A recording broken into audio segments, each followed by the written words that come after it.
Your dog said something to you today. Probably several things. And you missed all of them. Not because you weren't paying attention, because nobody ever taught you the language. There are 16 behaviors on this list. Every single one of them is a complete sentence your dog has been sending for years. And here is the thing about this language that makes it different from anything else we cover on this channel. Some of these behaviors are about your dog, what their body needs, what their instincts are doing. Some of them are about you, what your dog has concluded about who you are and whether you're safe. And some of them, the ones we're saving for last, are about something that exists between you and your dog that has no word in any human language. We're going to get to all of them.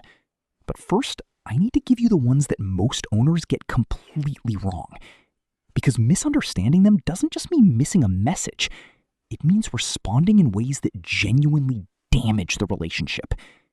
Starting with number 2, which has caused dogs to be rehomed. 1. Why does your dog sit on your feet? Not beside you, specifically on your feet. Your feet carry the highest concentration of your scent anywhere on your body. To your dog's nose, which is up to 100,000 times more sensitive than yours, your feet are a broadcast tower. By sitting directly on them, they're not seeking warmth. They're wrapping themselves in the strongest possible signal that you exist and are near. Physical contact with a trusted human also triggers an oxytocin release, the same bonding hormone that fires between a mother and her newborn. You are, biochemically, their safe place. When a stranger enters and your dog presses harder onto your feet, that's not anxiety. That's a declaration. This human is mine. 2. Why does your dog growl when you wake them up? This one has caused dogs to be rehomed. It is one of the most unfair misunderstandings in the entire human-dog relationship. During deep sleep, the part of the brain that recognizes familiar faces and suppresses threat responses goes almost completely offline.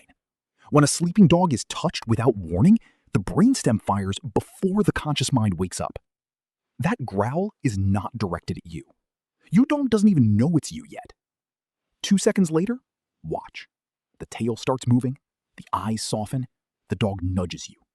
That is the moment the conscious brain catches up. Punishing this behavior does one thing. It teaches your dog that sleeping near you is dangerous. Always use your voice first. Give them a second to surface. The growl disappears on its own. 3. Why does your dog eat dirt?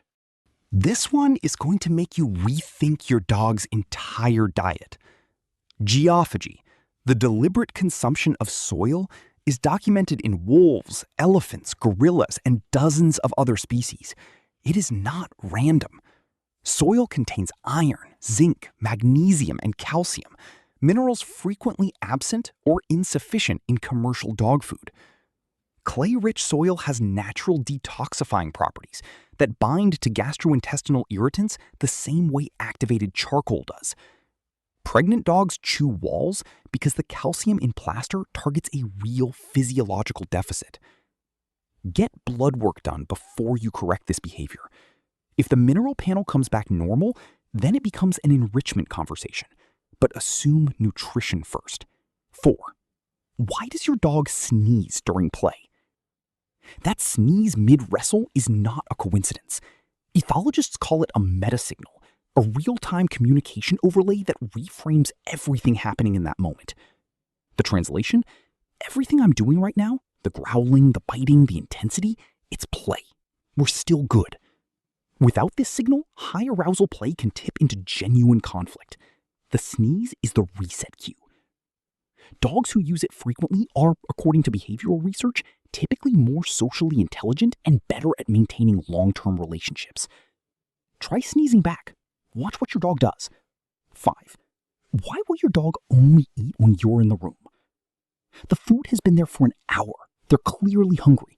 They will not touch it until you're present. In wild canid structures, eating alone is dangerous. You're exposed and vulnerable. Eating is a communal event that requires a sentinel, someone watching while others are distracted. Your dog isn't waiting for permission. They're requesting a guard, Your presence doesn't just grant permission, it activates the neurological safety state that makes eating feel possible at all. If this is your dog, start introducing brief departures during meals now, before absence becomes a crisis. 6. Why does your dog sprint wildly around the house for no reason? Nothing is wrong. Everything is exactly right. The scientific term is frenetic random activity period, FRAPS. Dogs were biologically engineered to cover up to 30 miles a day. The domestic dog covers 30 feet of living room. Energy accumulates in the nervous system with nowhere to go. When it hits a threshold, the motor system triggers a full discharge. It happens most predictably on low-activity evenings, after baths, and after periods of emotional tension in the house. During a frap, your dog's pupils dilate, their ears flatten. They enter a kind of controlled chaos that lasts 3 to 8 minutes. Then they collapse and fall asleep almost instantly.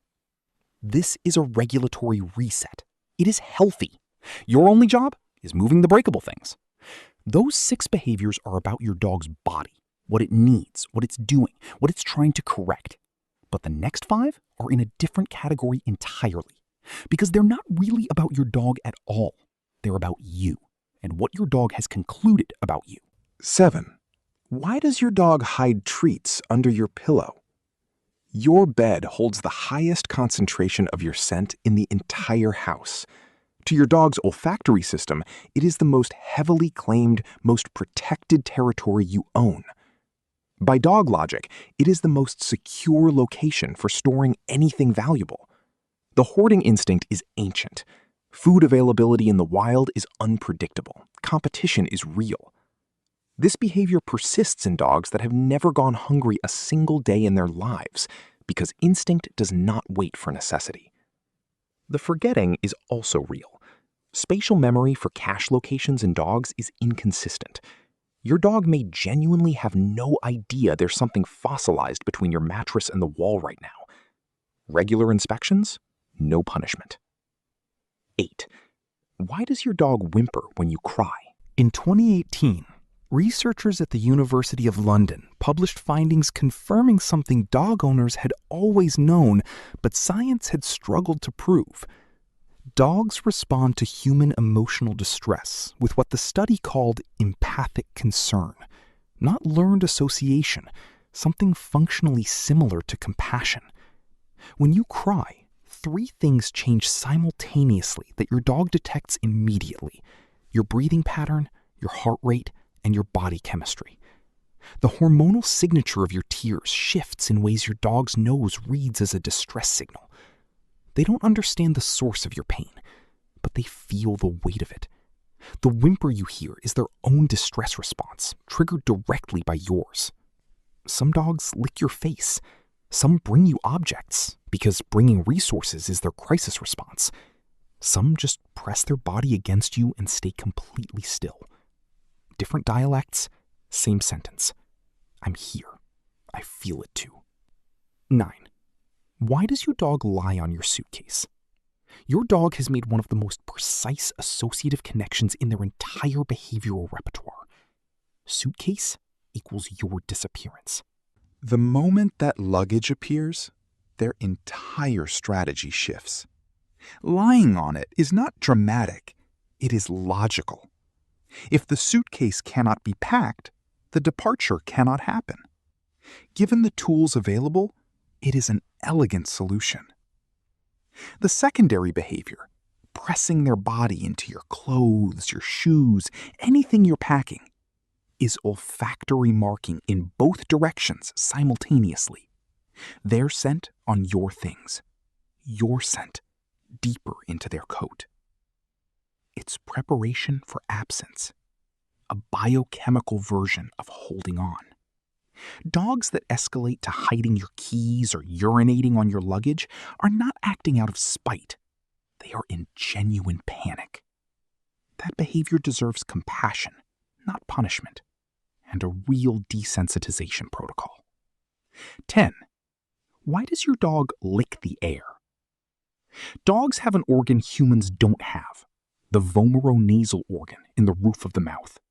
It detects chemical compounds the nose misses entirely. air licking direct scent molecules toward this organ for deeper analysis than standard olfaction can provide.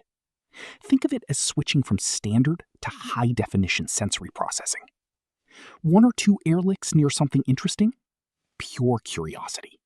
Persistent, rhythmic air licking throughout the day with no obvious trigger is a documented symptom of nausea, acid reflux, and dental pain. The motion provides temporary relief from oral discomfort. It is also a displacement behavior tied to anxiety.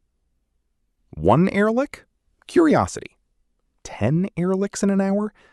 Make the appointment. 11. Why does your dog sit with their back to you? This is the one most people get completely backwards. In canine body language, the back is the most vulnerable surface. Exposing it to another individual is the highest possible expression of trust. It means I am certain you will not attack me from behind, certain enough to leave my blind side open. When your dog sits with their back against you, they are making the most profound statement in their entire social vocabulary. This is not dismissal. This is not ignoring you.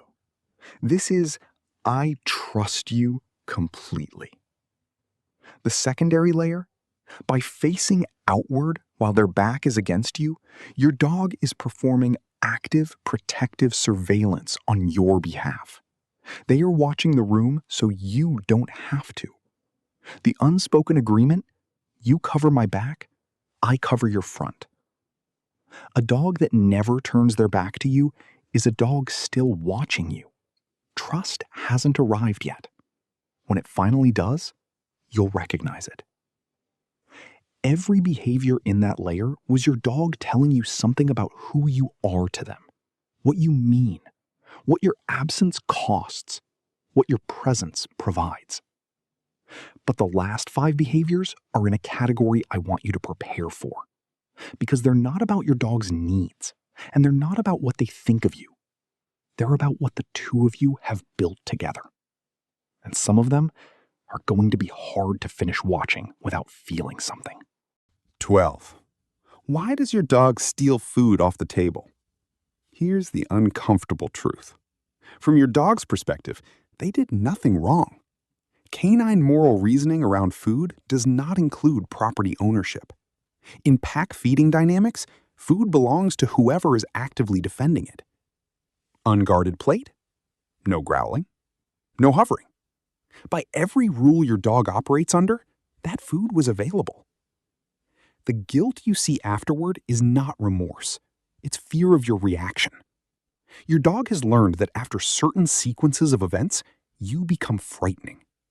They are not connecting the action to the consequence. They are afraid of you right now.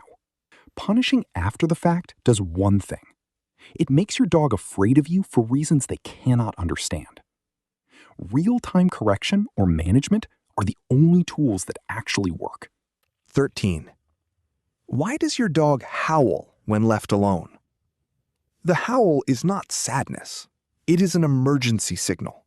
In wild canids, the howl is a long-range acoustic locator designed to carry over miles, built to trigger a reunion response from separated pack members. Your dog cannot distinguish between you being at work and you being gone forever. Their pack disappeared. They are broadcasting their location and waiting for someone to come back.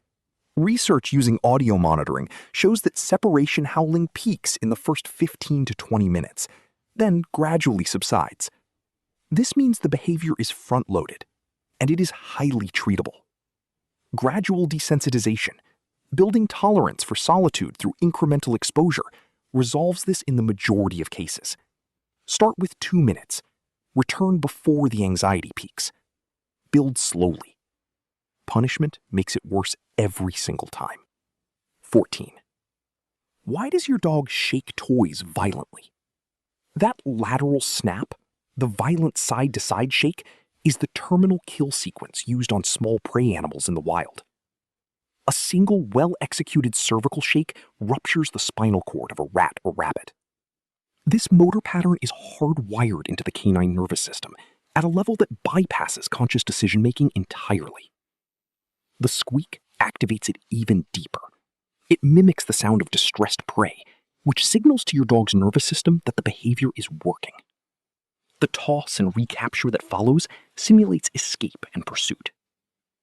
In every breed, Chihuahuas, Cavaliers, dogs bred for centuries to sit on laps, the instinct doesn't care about lifestyle. Let them shake the toy. It is one of the most complete forms of psychological enrichment available to a domestic dog. 15. Why does your dog run from the camera? Your camera lens is a fixed, unblinking, circular eye aimed directly at your dog from close range. In canine social signaling, sustained direct eye contact is not warmth. It is a dominance display and a threat. The eye that doesn't blink, doesn't look away, and approaches directly is doing everything wrong by their social rules. Your lens is that eye. It stares. It doesn't blink. And when the flash fires, it adds a blinding stimulus to an already confrontational interaction. Shoot from the side. Kill the flash. Use high-value treats to build a new association. Your dog's comfort is worth more than a perfectly composed photo. 16. Why does your dog lick you? We saved this one for last on purpose.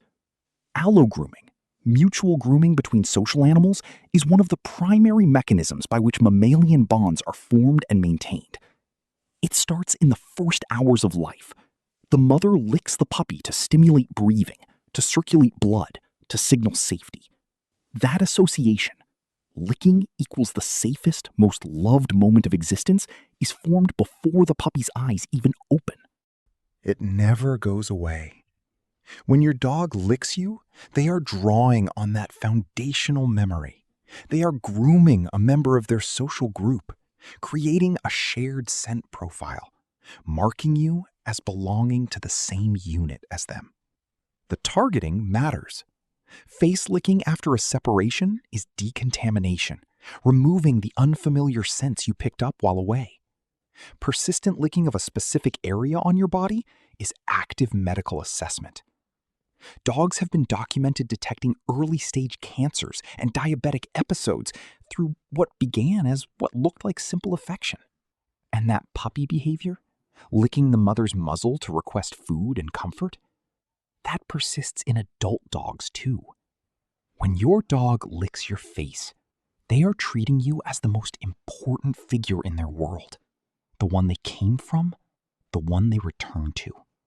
That rough tongue is the oldest language between your two species, a ritual of recognition that has been running for 15,000 years. Now you speak it. If this changed how you see your dog, share it with one person whose dog deserves to be understood. And tell me in the comments, which behavior on this list does your dog do the most? I read every single one.